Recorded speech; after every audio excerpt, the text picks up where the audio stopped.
Britain's nuclear deterrent is beginning to show its age. The missiles and warheads are good for another 30 years, but the submarines that launch them won't last anything like that long, and replacing them will cost billions.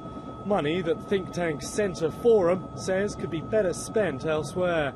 We're looking at spending the £25 billion that we'll otherwise spend on Trident on the conventional forces. 100% of the funding will be transferred across. It's not going back to the Treasury. It's going to be spent on the weapons that we need to overcome the cuts that have already taken place. The Ministry of Defence has issued a statement in response to today's report. In it, they point out that the government is committed to maintaining a continuous at-sea submarine-based nuclear deterrent. They also point out that following a value-for-money study conducted as part of the Strategic Defence and Security Review, early work is already underway on working towards a possible replacement for Trident. Of course, there's a review going on in the Ministry of Defence itself, led by Nick Harvey, the Armed Forces Minister.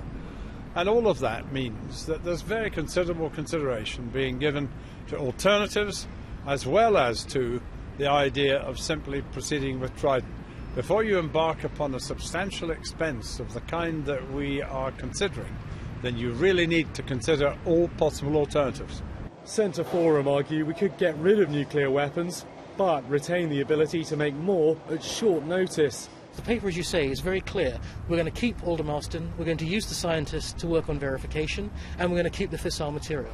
We're also going to ensure that if this is implemented, that we have a free-fall nuclear weapon availability within 12 months. The latest row over Trident comes as the MOD puts the finishing touches to its equipment plans for the coming decade, plans that it's feared could involve yet more cuts.